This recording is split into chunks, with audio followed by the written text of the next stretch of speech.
Hi, everyone. I am Jason Morgan, editor of Fleet Equipment, and welcome to Fleet Equipment Unscripted, the video interview series that aims to put you in contact with the top minds in the industry. Today, I have Chintan Sopariwala, Navistar's Vice President and General Manager of Connected Vehicles. Chintan, thanks for joining us. How is your work from home transition, and how are you doing still supporting customers while you're not in the office? Jason, good morning, and thank you for having me on your show. And I'll tell you, the work from home experience is definitely very unique. I'm a very people person, and when this whole thing started, I'm like, I'm not sure if this work from home is for me, but over a period of time, you start getting used to things. I'll tell you, one thing that I'm struggling with is drawing boundaries. Hey, like it is the end of the day. I was on a conference call last week up to like 8:30 or 9 p.m. going, and then I had to draw a line and say, hey guys, team, it's almost 8:45. Why don't we call it a day and we'll start tomorrow again? But this work from home thing is definitely proven to a lot of guys like me who were skeptics in the beginning that it won't work out. But I'm going to quote Oscar Wilde here, who actually said, all of us are in the gutter, but some of us are looking at the stars. So this work from home has definitely taught me to make sure that I keep on looking at the stars, no matter where you are. Yeah, for sure. I have the same kind of a similar experience here, and I think to your point, also the urgency of the situation, especially for the industry we serve, right?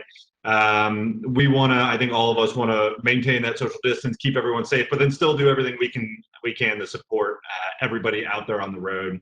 From your point of view, the customers and fleets that you work with, and for me, just being able to call you and say hi and talk about some great information that we can share with the audience. So, with that in mind, I'll tell you something. We definitely do everything with the customer at the center, and what we have done is, I think in today's era, communication is even more important, no matter where you're working from.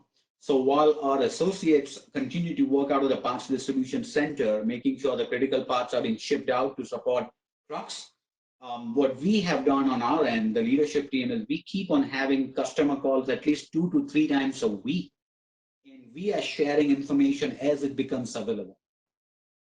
With that in mind, what we have done is we have established a very comprehensive COVID-19 resource center, which is available on internationaltrucks.com. So if you go to this site, it gives you the ability to enter, and it will tell you the nearest servicing dealer location. I would be remiss if I didn't share this with you. Navistar and Love's Travel Stops, we announced a partnership last year, which created the largest service network in North America. As part of this partnership, our customers have access to over 1,000 service locations in US and Canada. At the same time, what it is doing is, as our dealers are updating their hours of operation, that information is being updated on our website on a real time. So it's really very easy for our customers to know which dealers are operating. A lot of our dealers also have the ability to do mobile maintenance. They have mobile maintenance trucks. So customers can just pick up the phone call and get the vehicle repaired off the road without having to take the vehicle into a dealership.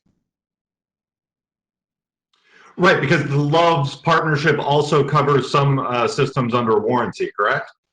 Absolutely. So what Lowe's is able to do is Lowe's has the ability, or most of the service locations, they have the ability to do most of the warranty repairs under 3 hours of SRT. Oh, okay. Lowe's may have about over 500 shops, and most of them are located off the highway. Out of them, roughly 330 have service locations tied to it. And each one of them, Lowe's as well as Speedco, they are authorized to do warranty work on Navistar vehicle that falls under less than 3 hours of service repair times.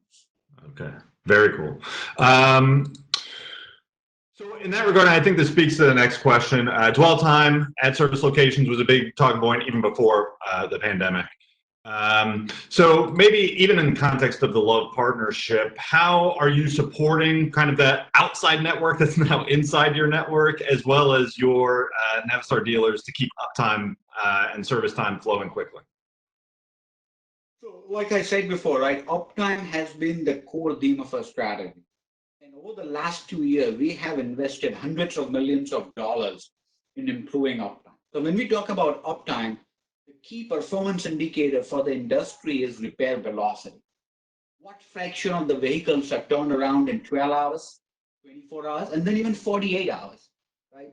So in this tough times, there are a couple of things that come to my mind. Number one is our past distribution centers. They continue to operate normally.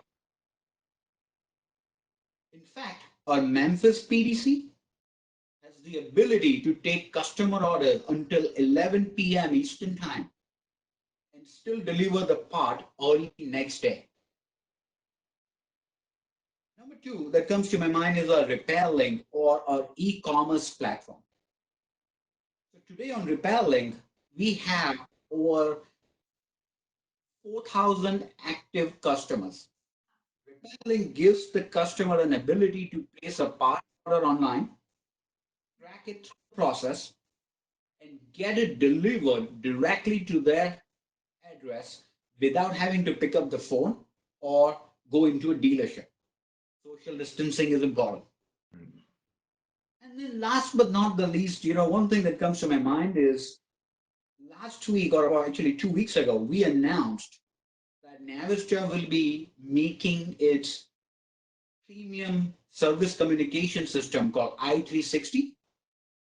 We will be offering that for free for a period of 6 months ending in October. What does that mean to a dealer or to a customer? i360 is the three-way communication tool between the dealer, the customer, and Navistar. Customers can go in and enter notes in i360, even schedule vehicle pickup times. They can tell the dealer what the symptoms are. Dealers are updating the repair order or case files in i360 several times a day. So customers have the ability to check the status of the vehicle.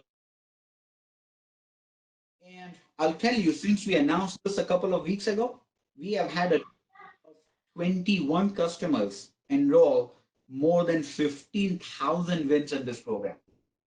In today's time of social distancing, right, this is a huge, huge blessing. I'm going to encourage more and more people across all the OEs to see what can we do as an industry collectively to enhance virtual communication between the customer, the dealer, and the OE. Right. Right. Yeah, and the 360 platform, the announcement made at NACV last year, kind of helps bring that visibility into the data surrounding the truck, get everybody on the same page. For fleets that are maybe running mixed fleets or even ones that are running international trucks that need to leverage this any better, is there any tips for how to share their truck data, talk about their truck data with those service partners to help them increase the uptime? Yeah, so the beautiful thing about i360 is that it is applicable across all makes. It is compatible with many different dealer management systems as well as many different fleet management systems. So you can theoretically take an all makes vehicle, and our network sees quite a few of them, to an international dealer, and which is also integrated with a telematics platform, OCC, will tell you exactly what's wrong with the vehicle, even if it is all made, what the fault code action plan looks like, what are the parts needed for the repair, and then the dealer keeps on updating that repair order for the all makes application so that the customer knows the real-time status and knows exactly when to pick it up or even get it delivered. So it is to the international brand. i360 has the capabilities to service all makes across all platforms. I see. And in some of my other conversations, what's come up too is building a history, a case history within those platforms so that if the truck comes back in, you have visibility into the repairs that have been done, can identify any kind of repair trends or habitual things that they're having to replace. So it just helps increase the uptime even further. Yeah, so that's a great point, Jason. i360, think about it, it's not just a repair order system, but it's also building vehicle history at a VIN level. Mm-hmm. The specific VIN is coming back more and more often. You can go to many different dealers across the country, and i360 will tell you exactly which dealer it went to and what was wrong with that vehicle based on that window. So it is setting up a common platform for all the fleets and the dealers to work from. The other thing, i360 does is once you start building that database at level, it can help you with what I call predictive repairs, predicting a failure before it actually happens. So think about it, with i360 with millions of repair orders, has the ability to give the data to any data scientist who can then go back and develop a model and say, hey, for this fleet, for this application, we believe the starters are going to fail at about, let's say, 350,000 miles. Based on this information, the fleet managers can then start taking actionable decisions that say, hey, probably at 325,000 miles, it's time for me to get the starter or the alternator replaced. And what it does is that it converts an unscheduled downtime into a scheduled repair. Right. Yeah, very good. It kind of helps, that fleet manager service intuition that they always have. It kind of helps back that up with actual hard data on what issues they were having. You might know that you feel like you're constantly having coolant problems, but you can go look at the history and say, nope, we are. There it is. Right. Absolutely. Absolutely. You bring up preventative maintenance. So let's kind of go that route, right? Those might be changing across fleets as well. We've heard reports just the hours of service exemptions. Fleets are still running safe, but things are stretched for sure. When it comes to scheduling those PMs, what role do you see that data playing in this even further? Are there any other touch points that fleets can look at to say, we should schedule, we can go this long with this PM, or when the truck's in, as you mentioned, let's do this repair as well? So I'll tell you this, Jason, over the last couple of years, there has been a tremendous focus to use telematics in driving to improve uptime, right? But telematics data is so powerful that it can help the fleets reduce their total cost of ownership. And a key driver of the total cost of ownership is preventive maintenance. So I'm going to give you a couple of examples that come to my mind. Number one is most of the engine OEs today, they published a maintenance schedule for oil change based upon the fuel economy of that vehicle. Higher the fuel economy, greater is the interval between oil changes. Now, what's happening today is fleets don't want to get into the hassle of, looking at every vehicle coming in, even though some fleets do that, and then look at the fuel economy over the last 3 months and then decide if it's time for an oil change or not. The thing that needs to happen is how do we make it easy to do business with international? That's the theme we have in mind. So with we are designing is an advanced preventive maintenance system. What it does is continuously tracking the fuel economy of a lot of vehicles, all the vehicles enrolled in OCC. So today, a fleet may set a preset interval for oil change. Let's say, hey, I'm going to change the oil on my entire fleet at 45,000 miles. But guess what? A lot of vehicles in that fleet may be operating at 7 or 7.5 or even 8 miles per gallon. So you don't have to change the oil at 45,000 miles. You can actually take it up to 60 or 65,000 miles. So what advanced preventive maintenance will do is that it gives the fleets a dashboard of all the vehicles, what the current fuel economy is, when was the last oil change done, and when is the next oil change due.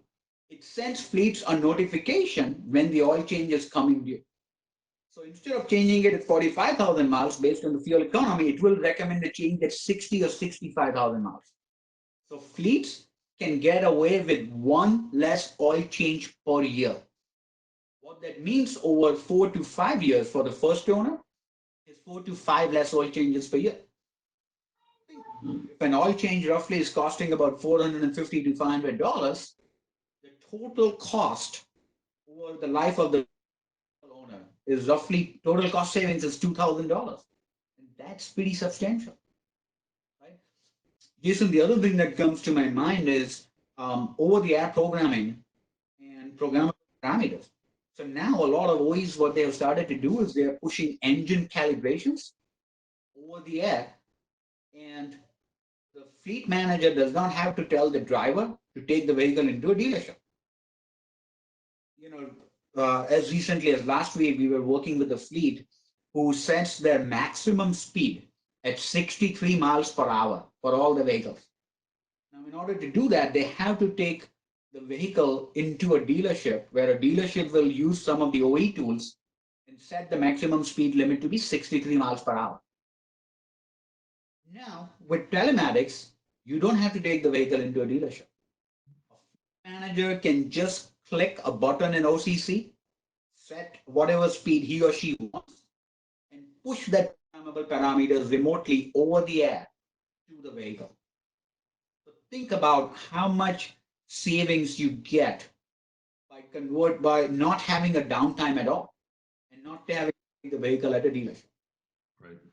For sure. And I mean, you mentioned it earlier too, with everything going on right now, especially with social distancing, taking that one just human touch point out of it as well, keeping drivers safe, keeping service professionals safe is an added bonus, right? And less downtime means more money and operation in fleets pockets for sure. Okay, Chintan, I think that's all the time we have today. I really appreciate you taking the time to talk, and I'm sure we will talk again soon. Well, thank you for having me, and I'm sure you and I will be in touch. Very good. Stay safe.